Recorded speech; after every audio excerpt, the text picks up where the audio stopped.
And were very, very black. I mean, incredibly piercing. Just holes in his head.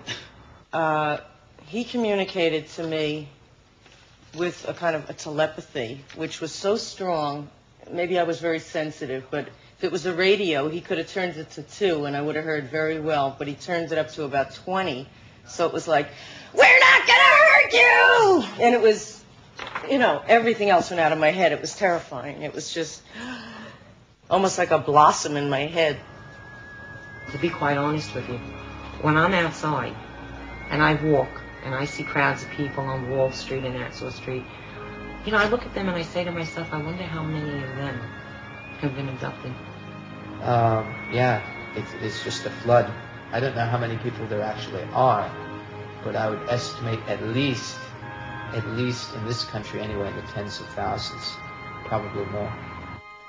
The screen memory in the classical psychological sense means that the person sees a traumatically frightening event and then softens it by inventing some other story. But this is not that. This is not something that the person makes up, himself or herself. This seems to be an image which is externally imposed into that person's memory by the aliens themselves.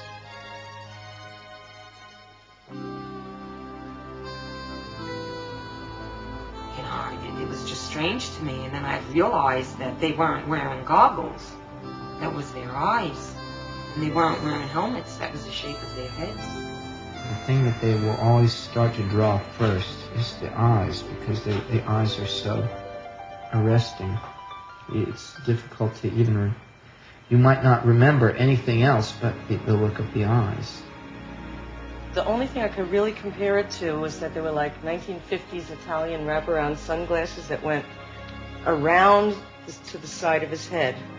Basically what had happened was I was coming up the stairs, and then the next thing I remember was suddenly walking down the street with these two very, very tall blonde men with strange blue eyes.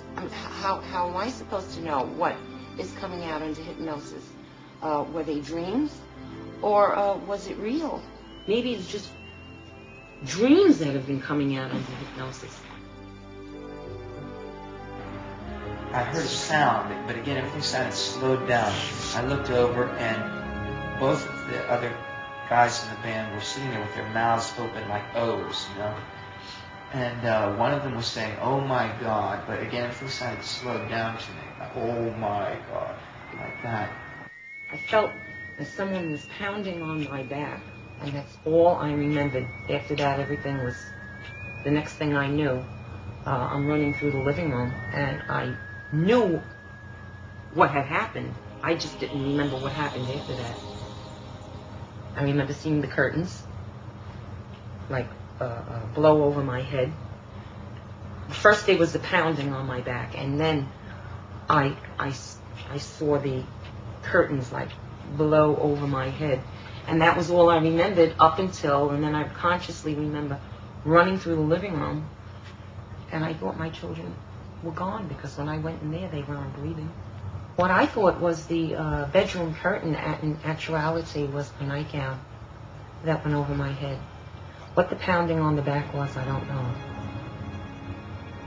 I think on one occasion I actually saw these using their forearms to move more quickly. That they were almost like scurrying, almost like an ape kind of movement. These didn't move that way. I've also seen these sort of... Another particular characteristic, I've seen some of them move in like lockstep.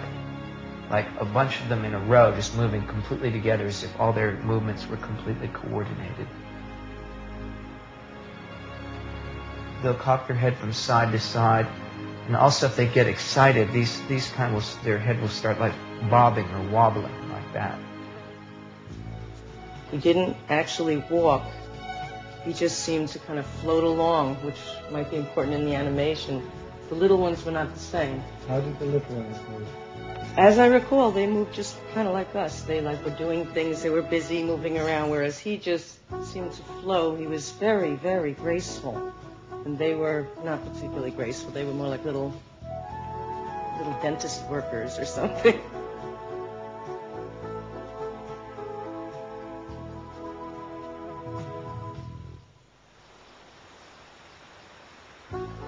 The one thing that very clear in every regression, a terrible pain in my right nostril. And I believe what they did was they put an implant in, which eventually came out because I had a hole in my right nostril that bled for about 6 months when I was 12, which was my only physical evidence